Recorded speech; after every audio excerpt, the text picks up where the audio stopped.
El día que Michael se fue no fue el peor de mi vida. Ese había llegado 3 semanas antes, cuando mi oncólogo pronunció esas palabras que nadie quiere escuchar. Lo siento, Emily. Es cáncer de mama en etapa 3. Pero ver a Michael salir por la puerta con una maleta mal hecha fue el momento en que comprendí cuán profundamente sola puede sentirse una persona. Estaba sentada en el piso del baño, con la cabeza apoyada contra la fría porcelana del inodoro. Las náuseas de mi segunda ronda de quimioterapia habían llegado como un tsunami. Mi cuerpo se sentía hueco, vacío de todo excepto dolor. Escuché sus pasos en el pasillo, primero dudosos, luego decididos. Ya no puedo con esto, dijo, con una voz distinta, lejana, como si ya se hubiera ido. No tenía fuerzas para levantar la cabeza. Mis dedos se aferraban al borde del inodoro, los nudillos blancos. ¿Con qué? Pregunté. Aunque lo sabía. Dios, ¿cómo lo sabía? Esto. Nosotros. La enfermedad. Movió su mano vagamente en mi dirección, como si mi cáncer fuera un desastre incómodo que yo misma había creado. Pensé que podría manejarlo, pero no puedo. No estoy hecho para esto. 5 años juntos, un anillo de compromiso en mi dedo que de pronto se sentía demasiado pesado. La boda pospuesta cuando llegó el diagnóstico. Y ahora esto. ¿Te vas ahora? Mi voz era un susurro áspero, mi garganta quemada de tanto vomitar. Hablé con tu hermana. Ella viene en camino. Llega en 1 hora. Tan práctico. Tan desconectado. Como si estuviera cancelando un servicio de suscripción. ¿Hablaste con mi hermana antes de hablar conmigo sobre irte? Logré alzar la vista hacia él. Michael estaba en el marco de la puerta, su figura alta bloqueando la luz. Antes encontraba refugio en su sombra. Ahora, solo era oscuridad. Tuvo la decencia de apartar la mirada. No sabía cómo decírtelo. Reí, un sonido horrible que me hizo doler el pecho. Pues felicidades. Lo lograste. Dejó su llave sobre la encimera. Un sonido tan pequeño, metal contra mármol, pero que retumbó en mi cabeza como un disparo. Mandaré por mis cosas después. Solo. Necesito espacio para pensar. Quise gritar, lanzar algo, hacerlo sentir una pizca del dolor que recorría mi cuerpo. Pero la quimio me había robado hasta eso. No tenía fuerzas ni para la rabia. Vete entonces, susurré. Solo vete. Vaciló un segundo más. Tal vez esperaba que le rogara quedarse. Tal vez buscaba perdón. No le di ninguno. Cuando la puerta se cerró, me arrastré hasta la habitación. Subí como pude a la cama, mi cama ahora, y lloré hasta que ya no quedó nada. Mi cabello ya comenzaba a caerse en mechones. Me toqué la cabeza y sentí un nuevo espacio calvo cerca de la sien. La metáfora era clara. Me estaba desvaneciendo, pedazo por pedazo. La ironía era que, en papel, éramos perfectos, novios desde la universidad, ambos exitosos en nuestras carreras, yo en la editorial, él en finanzas. Vivíamos en una hermosa casa en Boston que habíamos renovado juntos. Teníamos amigos que envidiaban nuestra relación, nuestra conexión, ese lazo que parecía inquebrantable. Pero el cáncer revela verdades. Las relaciones también. Arrancan las apariencias como la quimio arranca células, sanas y enfermas por igual. Mi hermana Jessica llegó justo cuando Michael dijo que lo haría. Una mirada a mi cara, y lo supo todo. Ese maldito cobarde. Susurró al dejar sus maletas y correr a abrazarme. Sabía que algo no estaba bien cuando llamó, dijo, pero jamás imaginé que no podría con esto. Mi cáncer era muy incómodo para su plan de vida, le respondí, con la voz hueca. Jessica me sostuvo con fuerza, protectora. Entonces no merece estar en tu vida. Ni en ninguna parte de ella. Esa noche, entre náuseas y dolor, encontré el contacto de Michael en mi celular. Mi dedo flotó sobre el botón de eliminar, pero algo me detuvo. No era esperanza. No era amor. Era algo más oscuro. Algo que aún no estaba lista para nombrar. Cerré los ojos, recordando cómo me había prometido estar a mi lado en la salud y en la enfermedad cuando me propuso matrimonio una noche nevada en diciembre. No llegamos al altar, pero la promesa la hizo igual. 3 días después, mientras Jessica salió por mis medicamentos, lo vi en redes sociales. Michael en un bar en la azotea, con el brazo alrededor de Vanessa, su compañera de trabajo. La misma mujer que siempre me dijo que era solo una amiga, cada vez que ese presentimiento incómodo me invadía. La hora de la foto coincidía con la noche en que se fue. Ni siquiera esperó 24 horas. Miré su sonrisa, tan despreocupada, tan libre del peso de lo que había hecho, de lo que me estaba pasando. El celular se me cayó de las manos y golpeó el suelo. No lo recogí. En su lugar, hice una promesa silenciosa. Si sobrevivo a esto, y de pronto, desafiantemente, supe que lo haría, Michael algún día sabrá exactamente lo que perdió.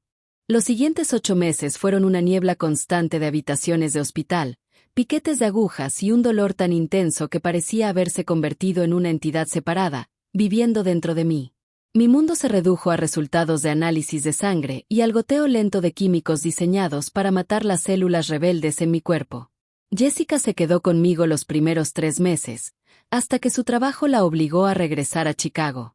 Pero para entonces, ya tenía una red de amigos que se turnaban para apoyarme, colegas que organizaban entregas de comida, y, sorprendentemente, la mamá de Michael, Eleanor, quien me llamaba cada domingo sin falta.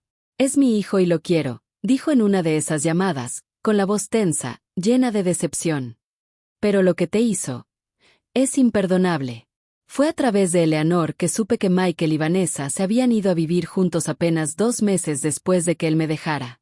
Compraron un penthouse en el distrito financiero, todo de vidrio y acero, con una vista impresionante del puerto. Justo ese tipo de lugar que solíamos admirar mientras caminábamos por la ciudad, soñando con nuestro futuro. «No tienes que contarme estas cosas», le dije una vez. «Creo que sí necesitas saberlas», respondió ella. «El conocimiento es poder, Emily». Tenía razón. Cada dato sobre la nueva vida de Michael era como una pequeña puñalada, pero también era claridad. El relato que yo misma me había inventado sobre nuestra relación, que éramos almas gemelas temporalmente descarriladas por la enfermedad, se desmoronaba. La verdad era más fea, más común. Él llevaba tiempo buscando una salida, y mi cáncer le dio la excusa perfecta para huir sin quedar como el villano, sino como una víctima de las circunstancias. Una tarde de martes, entre tratamientos, me encontré con Sara, una amiga en común que me había estado evitando desde la separación. Se quedó helada al verme en la cafetería, la cabeza cubierta con un pañuelo de seda, el cuerpo visiblemente más delgado. «Emily, yo buscaba palabras. Te decepcioné», le ayudé. Se sonrojó. «No, claro que no. Es solo que llevo 8 meses queriendo llamarte. No te preocupes. Ahora entiendo bien dónde están las lealtades». Sus ojos se llenaron de lágrimas. «No es eso. Es complicado. El cáncer es complicado. La quimio es complicada. La traición, en cambio, es bastante simple». Recogí mis cosas para irme, pero Sara me sujetó de la muñeca. «Hay algo que debes saber». Miró alrededor del lugar y bajó la voz. «Michael ya salía con Vanessa al menos 6 meses antes de tu diagnóstico. Todos en su firma lo sabían». El mundo se me inclinó de lado un instante. 6 meses. Medio año de mentiras. No fue una salida apresurada por mi enfermedad. Fue una retirada planeada, y el cáncer solo sirvió como pantalla de humo. Iba a dejarme de todos modos. Sara siguió hablando. Sus palabras salían atropelladas. «Cuando te enfermaste, nos dijo a algunos que se sentía atrapado, que no podía dejar a una mujer con cáncer sin parecer un monstruo». Solté una carcajada seca que hizo voltear a varios en la cafetería. «Pero eso fue exactamente lo que hizo». «Lo sé», susurró ella, mirando al suelo. «Por eso no podía verte. Debí habértelo dicho. Todos debimos hacerlo». Esa noche, me senté en el suelo del baño. No por las náuseas, esta vez, sino por decisión propia. El frío de las baldosas me anclaba mientras procesaba esta nueva realidad. Michael no solo me había abandonado, llevaba tiempo planeando su fuga mientras yo aún vivía feliz en la ignorancia, planeando nuestra boda, creyendo que teníamos toda una vida por delante. Abrí la laptop y me metí a hacer lo que había estado evitando. Busqué las redes sociales de Vanessa. Ahí estaba, hermosa de esa forma calculada, intencional. Su feed estaba lleno de almuerzos ejecutivos, galas benéficas y, últimamente, fotos de vacaciones en las Maldivas. En cada imagen con Michael, ella sonreía radiante, victoriosa. Seguí bajando y encontré fotos de antes de mi diagnóstico. Ahí estaban, en eventos grupales, parados demasiado cerca, su mano en la parte baja de su espalda durante una fiesta de la oficina. La evidencia siempre había estado ahí, a plena vista. 2 semanas después, mi oncólogo me dio una noticia que debió haber sido pura alegría. Mi cáncer estaba respondiendo al tratamiento. Los tumores se estaban reduciendo. Mi cuerpo estaba luchando. Es un progreso excelente, dijo el doctor Chen con una sonrisa. Aún no salimos del bosque, pero vamos por el camino correcto. Me sentí vacía. ¿A quién podía llamar que entendiera que esa buena noticia venía entrelazada con pensamientos de Michael? Que me estaba recuperando, justo mientras él construía su nueva vida, sin mí. Esa misma tarde, llegó un paquete de parte de Eleanor. Dentro había un collar plateado con un dije sencillo, un fénix emergiendo de las cenizas. Su nota decía, para cuando estés lista para renacer. Y cariño, lo vas a lograr. Lo abroché en mi cuello con los dedos temblorosos. El metal estaba frío sobre mi piel, como un recordatorio de que seguía aquí. Seguía sintiendo. Seguía luchando. A la mañana siguiente, recibí un correo que me heló la sangre. Era una invitación de boda. No me la mandaron directamente, sino reenviada por una amiga en común que creyó que tenía derecho a saber. Michael y Vanessa se iban a casar en 6 meses en el Boston Harbor Hotel, el mismo lugar donde Michael y yo habíamos considerado celebrar nuestra propia recepción. Leí el texto florido de la invitación digital, observando los detalles con una frialdad clínica. Etiqueta rigurosa, barra libre, fuegos artificiales sobre el puerto a medianoche. Mi teléfono sonó. Jessica, ¿viste eso? Preguntó sin rodeos.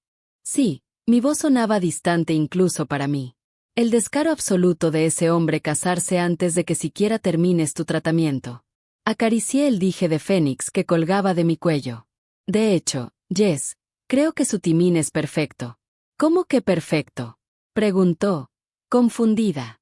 Quiero decir, respondí, sintiendo como algo se encendía dentro de mí, algo duro, brillante y decidido, justo lo que voy a necesitar, que tengo exactamente 6 meses para prepararme. ¿Prepararte para qué? Miré mi reflejo en la ventana, delgada, pálida, pero con una chispa en los ojos que no había visto en casi un año. Para que mi vida comenzara de nuevo, le di todo a ese hombre, mi confianza, mi futuro, mi fe en los momentos más oscuros. Y él me desechó como si no valiera nada. Pero estaba a punto de mostrarle exactamente lo que había perdido. El día que terminé mi última sesión de quimioterapia, no lo celebré de inmediato. Me quedé sentada en mi auto, en el estacionamiento del hospital, casi 1 hora, dejando que la realidad me invadiera. Lo había logrado. Había sobrevivido. No solo al cáncer, sino a la destrucción completa de la vida que creí tener. Me toqué el suave vello que comenzaba a crecer en mi cabeza, más oscuro que antes, con una línea plateada en la sien que no estaba ahí antes del diagnóstico. Manejé a casa y comencé una lista. No una lista, un plan maestro. Primero, reconstruir mi cuerpo. El cáncer y la quimio se habían llevado todo, masa muscular, energía, la fortaleza física que solía dar por sentada. Contraté a una entrenadora especializada en recuperación oncológica. Margot no prometía milagros, solo progreso con paciencia. Tu cuerpo ha pasado por una guerra, me dijo en nuestra primera sesión. Hay que honrarlo mientras recuperamos tu fuerza. 3 veces por semana, me presentaba en su estudio. Era un trabajo humilde, a veces frustrante. Había días en que apenas podía completar los ejercicios más simples, días en que mi cuerpo se sentía como el de otra persona. Pero también hubo pequeños logros. La primera vez que aguanté una plancha por 30 segundos, la mañana en que desperté sin esa fatiga ósea que había sido mi compañera constante. Segundo, independencia financiera. Durante el tratamiento, agoté la mayoría de mis ahorros. Las cuentas médicas, a pesar del seguro, y tomar licencia extendida del trabajo en la editorial drenaron mis recursos. Era hora de reconstruirme. Contacté a una excolega que había abierto su propia agencia literaria. Necesito trabajo remoto, con horarios flexibles, le dije. Aún no estoy al 100, pero estoy en camino. Diane no dudó ni un segundo. Estoy hasta el cuello con evaluaciones de manuscritos. Te puedo pagar por proyecto, Y tú decides el ritmo. En pocas semanas, tenía un flujo constante de trabajo, leer y analizar manuscritos prometedores. Esa estimulación mental era tan terapéutica como el ejercicio físico. Tercero, un lugar mío. La casa donde vivíamos tenía demasiados recuerdos. Michael estaba en cada rincón, desde el mosaico de la cocina que pusimos juntos hasta el rincón de lectura que me construyó para mi cumpleaños. La puse en venta, con un precio agresivo para venderla rápido. Y funcionó. En menos de un mes, recibí una oferta de una joven familia que se enamoró del lugar. Cuando firmé los papeles de cierre, la agente inmobiliaria me preguntó a dónde me mudaría. A Beacon Hill, le respondí. Había encontrado un pequeño pero elegante departamento en un edificio histórico, a unas cuadras del Boston Common. Me costó casi todo lo que obtuve de la venta de la casa. Pero en cuanto crucé la puerta por primera vez, supe que era mío. Lleno de luz, con pisos originales de madera y ventanas altas, no tenía nada que ver con la casa que compartí con Michael. Y eso era exactamente lo que buscaba. Cuarto, y no lo escribí. No se lo dije a nadie. Ni siquiera a Jessica. Reconectar con Tom. Tom Whitman había sido compañero de cuarto de Michael en la universidad, antes de que tuvieran una pelea en el último año. Michael nunca me explicó bien qué pasó. Solo dijo que Tom lo había traicionado y cada quien tomó su camino. Solo vi a Tom una vez, en un evento de exalumnos, cuando apenas comenzaba mi relación con Michael. Recuerdo su inteligencia tranquila, su calidez genuina, y lo tenso que Michael se puso cuando lo vio. Encontrarlo no fue difícil. Ahora era un exitoso abogado corporativo. En la página de su firma en Boston estaban su foto y datos de contacto.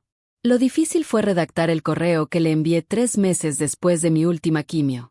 Tal vez no me recuerdes, escribí, pero necesito entender algo sobre Michael que sospecho solo tú puedes aclarar. Su respuesta llegó en pocas horas. Te recuerdo perfectamente, Emily, y he pensado en ti desde que supe de tu diagnóstico y del comportamiento imperdonable de Michael. Estoy libre mañana en la noche, si quieres hablar. Nos vimos en un bar de vinos discreto, en Cambridge, lejos del distrito financiero donde Michael trabajaba. Tom se veía casi igual que lo recordaba, alto, delgado, con ojos pensativos detrás de unos lentes de carey. Su expresión al verme era medida, pero alcancé a notar el leve sobresalto al ver cuánto había cambiado mi aspecto, antes de que lo ocultara. Gracias por venir, dije después de ordenar. Quise contactarte antes, admitió, pero no sabía si sería bien recibido. ¿Y por qué no lo sería? Tom giró su copa de vino entre los dedos, pensativo. Michael tiene una habilidad especial para controlar la narrativa. Supuse que habría inventado alguna historia sobre mí que te impediría hablarme. Dijo que lo traicionaste. Nunca explicó más. Tom soltó una risa breve, sin humor. ¿Así lo puso? ¡Qué interesante! Dejó su copa sobre la mesa. ¿Qué quieres saber, Emily? Todo, respondí. Pero, sobre todo, ¿qué pasó realmente entre ustedes dos? Lo que Tom me reveló durante la siguiente hora reconfiguró por completo la imagen del hombre con el que casi me caso. La supuesta traición fue que Tom se negó a cubrir la infidelidad de Michael durante su primera relación seria en la universidad. Cuando la novia de Michael empezó a sospechar y fue a preguntarle directamente, Tom no mintió por su compañero de cuarto. ¿Eso fue todo? Pregunté, incrédula. ¿Terminó una amistad porque no quisiste ayudarlo a engañar a alguien? Michael no perdona a quien pone en riesgo la imagen tan cuidadosamente construida que tiene de sí mismo, dijo Tom. Pero hay algo más que debes saber. Tom mantenía contacto con varios amigos en común de la universidad.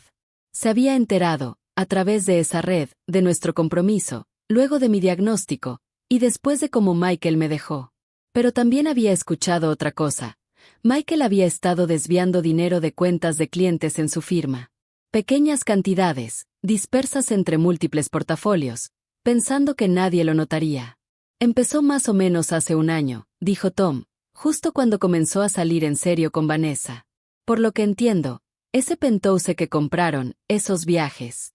No creo que su salario alcance para todo eso. Sentí un escalofrío recorrerme el cuerpo. Una claridad fría. ¿Tienes pruebas?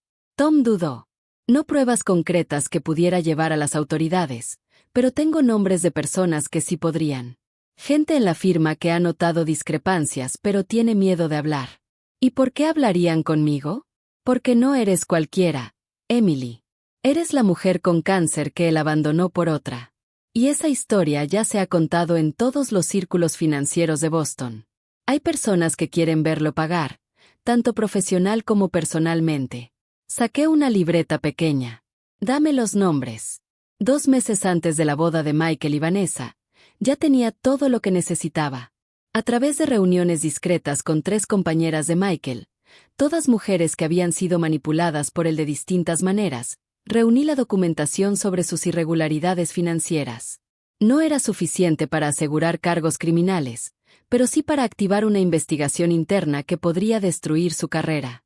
Y tenía algo más, la confirmación de que Vanessa sabía de mi existencia desde el principio, que lo había perseguido activamente a pesar de saber que estaba comprometido, y que había aceptado con gusto una vida financiada, en parte, con dinero robado. Quinto punto en mi lista no escrita. El vestido. No uno cualquiera, no.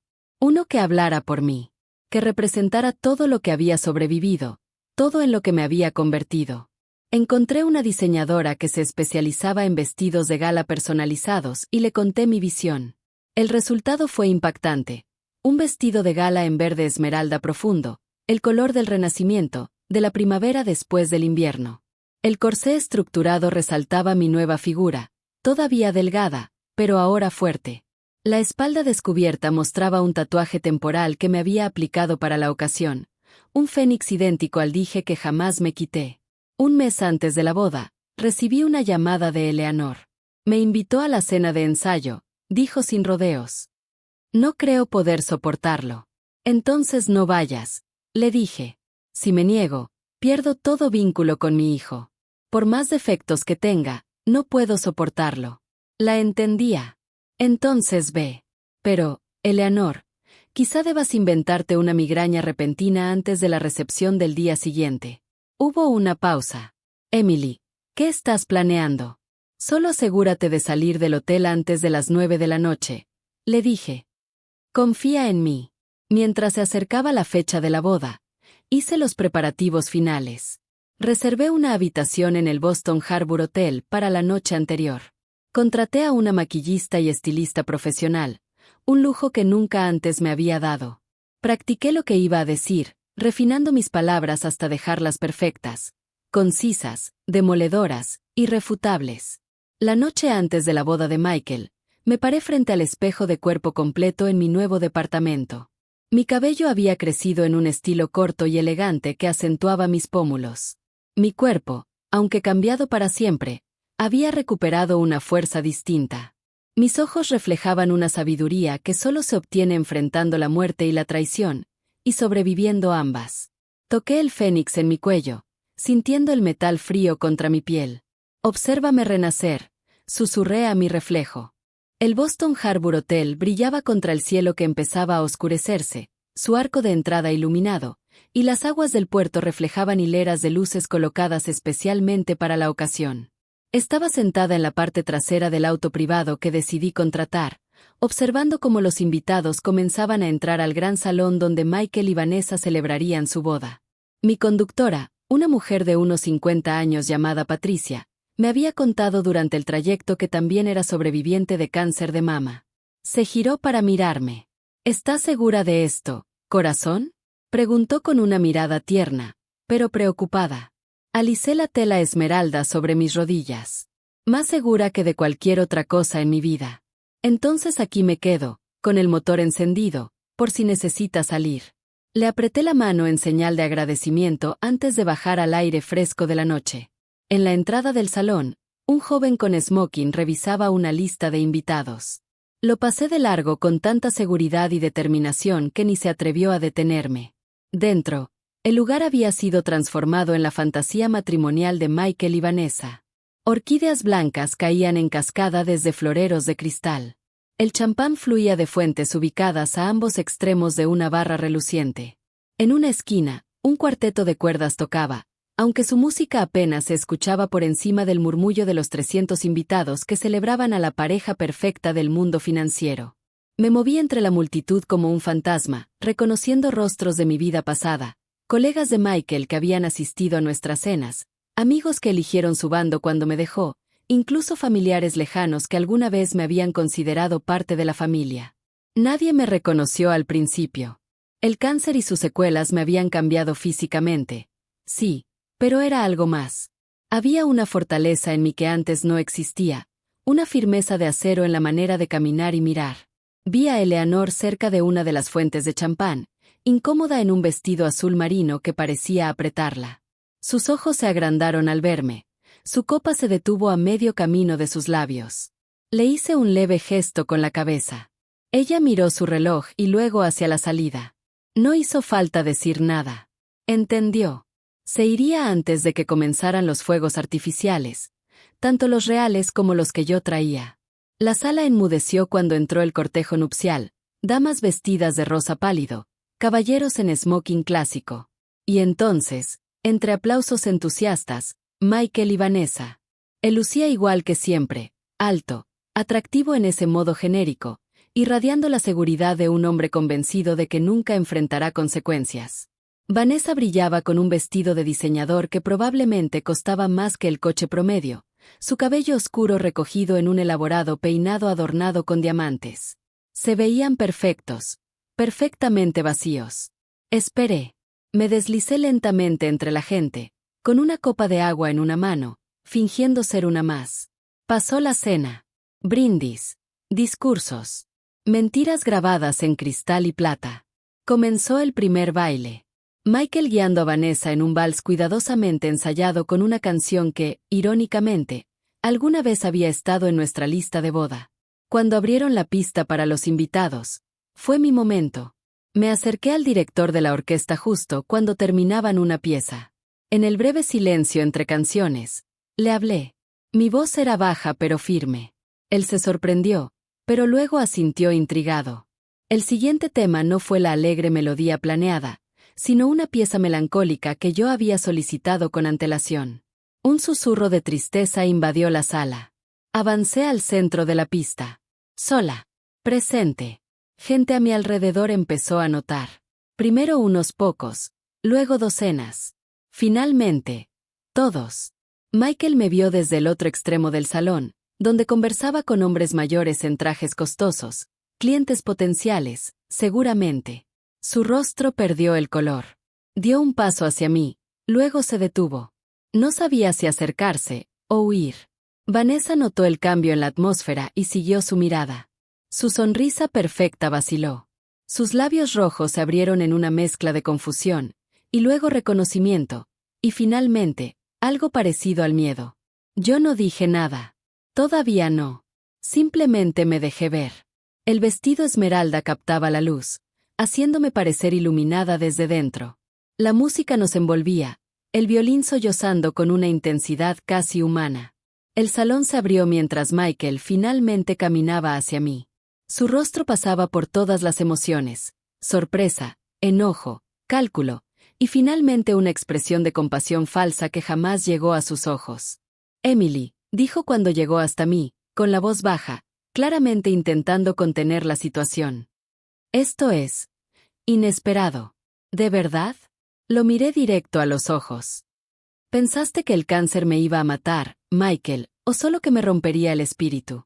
Sus ojos comenzaron a moverse por la sala, notando la atención que estábamos atrayendo. Este no es el lugar. Es exactamente el lugar. Mi voz sonó clara y firme. Me dejaste 3 días después de mi segunda quimioterapia. Dijiste que no estabas hecho para esto. ¿Lo recuerdas? Detrás de él, Vanessa se había acercado, posando la mano sobre su brazo de forma posesiva. Michael, ¿qué está pasando? Le sonreí, no con crueldad, sino con calma. Hola, Vanessa. Soy Emily. La mujer cuyo anillo de compromiso aún estaba tibio cuando aterrizó en tu dedo. Un murmullo recorrió la multitud. Alguien ya había empezado a grabar con su celular. Emily, estás haciendo una escena, espetó Michael entre dientes, su fachada pública comenzando a resquebrajarse. Te estás humillando. No. Me estoy honrando. Hay una gran diferencia. Me giré ligeramente hacia la audiencia que ya se había formado a nuestro alrededor. Muchos de ustedes me conocieron antes de que el cáncer reescribiera mi vida, antes de que supiera lo que realmente significa la lealtad, al descubrir su ausencia. El rostro de Michael se endureció. «Seguridad», gritó hacia atrás. «Tenemos una intrusa». «Oh, no me voy a quedar mucho», le aseguré. «Pero antes de irme, hay personas aquí que podrían interesarse en lo que encontré en tus registros financieros». Eso fue un golpe directo. El rostro de Michael pasó del enojo rojo al miedo pálido en segundos. «Estás confundida», dijo apresuradamente. «Es por los medicamentos. Terminé mi tratamiento hace 6 meses. Michael. Mi mente está perfectamente lúcida». Me giré hacia varios socios senior de su firma que se habían acercado. Lúcida como para notar discrepancias en cuentas de clientes que datan de hace 14 meses. Lúcida como para documentar transferencias que financiaron esta boda, ese penthouse, esas vacaciones. Uno de los socios, un hombre canoso que reconocí como fundador de la firma, dio un paso al frente. «¿Qué está insinuando, señorita?» Saqué de mi bolso un sobresellado. «No estoy insinuando nada. Estoy presentando pruebas, nombres, fechas, números de cuenta». Se lo entregué directamente. Todo validado por 3 empleadas actuales de su firma que temían presentarse por su cuenta. El salón quedó en completo silencio. Hasta la orquesta dejó de tocar. «Esto es difamación», soltó Michael, pero su voz ya temblaba. «En realidad», dijo una voz detrás de mí, «es totalmente cierto». Tom dio un paso al frente, impecable en su smoking. No sabía que lo llevaría. Planeamos su entrada con cuidado, en el momento justo. Tom Whitman se presentó ante la multitud confundida. «Abogado corporativo. Pasé el último mes verificando los hallazgos de la señorita Carson. No solo son ciertos, sino que son conservadores en la estimación del daño». Vanessa apretaba el brazo de Michael con tanta fuerza que sus nudillos estaban blancos. «Michael, ¿de qué está hablando?»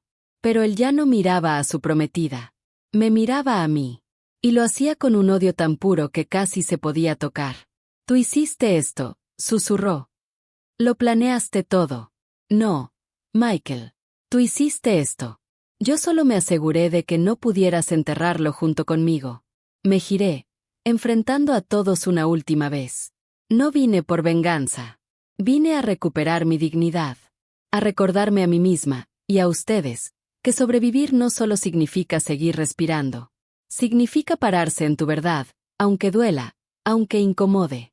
Avancé hacia la salida, y la multitud se abrió ante mí como el agua. Detrás de mí, estalló el caos.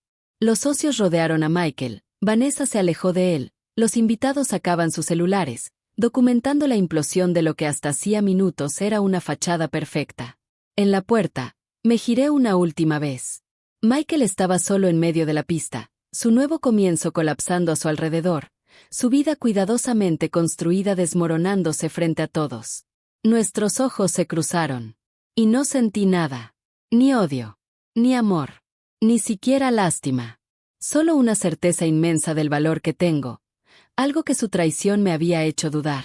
Salí al aire de la noche, donde Patricia ya me esperaba con la puerta del auto abierta. ¿Misión cumplida?, preguntó cuando me subí. Miré por la ventana. Los guardias de seguridad entraban corriendo al hotel. Los invitados comenzaban a salir a la acera. La boda perfecta se disolvía en un desastre perfecto. «Vámonos a casa», dije, simplemente. Mientras el auto arrancaba, estalló el primer fuego artificial sobre el puerto, hermoso, efímero, y completamente desperdiciado en la celebración hecha trizas que habíamos dejado atrás. El resto fue un efecto dominó, cayendo en cámara lenta. Observé desde la distancia, ya no como víctima, sino como testigo de las consecuencias que él mismo había sembrado mucho antes de que yo irrumpiera en su boda con ese vestido esmeralda. La firma de Michael lo suspendió de inmediato mientras iniciaban una investigación. 3 semanas después, confirmaron todo lo que yo había expuesto: malversación sistemática de fondos por más de $2 millones. Vinieron los cargos penales. Su equipo legal negoció un acuerdo, restitución completa y 18 meses en una prisión de mínima seguridad. Vanessa desapareció de la sociedad de Boston casi de la noche a la mañana. Por medio de Eleanor supe que había regresado a Chicago, alegando que no sabía nada sobre los crímenes financieros de Michael. Si alguien le creyó o no, era otro asunto. Eleanor me llamó la mañana después de la boda. Eso fue lo más terrible y al mismo tiempo lo más magnífico que he presenciado en mi vida, dijo sin rodeos. ¿Estás bien? Mejor que bien, le respondí, sorprendida al darme cuenta de que era verdad. Me siento completa. Él fue mi hijo antes de ser tu traidor, dijo tras una pausa. Siempre lo amaré, incluso ahora. Pero lo que hiciste no fue solo venganza. Fue justicia. Continuamos nuestras llamadas dominicales. Algunas heridas sanan. Algunas relaciones se transforman. Tom y yo cultivamos una amistad que creció poco a poco, con cuidado, basada en respeto mutuo y no solo en el dolor compartido. Él nunca me presionó para nada más, entendiendo que mi corazón necesitaba tiempo, no solo para confiar en otros, sino para volver a confiar en sí mismo. 3 meses después de la boda, mi oncólogo me dio una noticia que apenas me atrevía a esperar: remisión completa. Ninguna célula cancerosa detectable. Sin garantías, claro, el cáncer no hace promesas. Pero un futuro que antes parecía incierto ahora se extendía ante mí, lleno de posibilidades. Decidí escribir sobre mi experiencia, no solo el cáncer o la traición, sino el camino de regreso hacia mí misma. Mi manuscrito encontró una audiencia ansiosa. La narrativa de sobrevivencia resonó más allá de mis circunstancias. Muchas personas se vieron reflejadas en mi historia de pérdida y renacimiento. En el primer aniversario de mi confrontación en la boda, recibí una carta inesperada en papel de prisión. La letra era de Michael. Me senté con el sobre sin abrir durante días, sin saber si leer sus palabras me arrastraría de nuevo a un paisaje emocional que había trabajado tanto por dejar atrás. Finalmente, en una clara mañana de otoño, la llevé al puerto y me senté en una banca frente al agua. Su carta no era una disculpa ni una acusación, sino algo más complejo, un reconocimiento. Escribió sobre el vacío que lo había perseguido mucho antes de mi diagnóstico, sobre la búsqueda constante de validación externa que guiaba sus decisiones. No pidió perdón. No ofreció excusas. Simplemente reconoció la verdad de lo que ocurrió entre nosotros y la justicia de sus circunstancias actuales. El último párrafo se quedó conmigo. Te vi salir de ese salón, y por primera vez te vi con claridad, no como una extensión de mí ni como un obstáculo para mis deseos, sino como una persona completa, con una fuerza profunda. No te merecía, nunca lo hice. Pero ver en quién te convertiste en mi ausencia me obligó a enfrentar quién soy yo en la tuya. Doblé la carta y la volví a guardar en su sobre. Luego saqué mi diario y escribí una respuesta que nunca enviaría. No me arrepiento de haberte amado, porque ese amor fue real de mi parte. No me arrepiento de haberte perdido, porque esa pérdida me enseñó mi propia resiliencia. Ni siquiera me arrepiento de la noche en que me paré frente a ti vestida de esmeralda y cambié nuestras vidas para siempre. Pero sí me arrepiento de los años que me di mi valor a través de tus ojos, sin reconocer que el reflejo que buscaba siempre estuvo distorsionado por tus limitaciones, no por las mías. No necesitaba que él leyera esas palabras. No eran para él. Eran para mí. 6 meses después, Tom y yo tuvimos nuestra primera cita oficial. Cena en un pequeño restaurante italiano, lejos del distrito financiero, lejos del Boston Harbor Hotel. Hablamos de libros, de su trabajo pro bono con una organización de apoyo a pacientes con cáncer, y de un futuro que ninguno de los dos apresuraba, pero que ambos ahora podíamos imaginar. No estoy buscando que me rescaten, le dije sobre el tiramisú. Ya me salvé yo sola. Lo sé, respondió con una sonrisa que me llegó hasta el alma.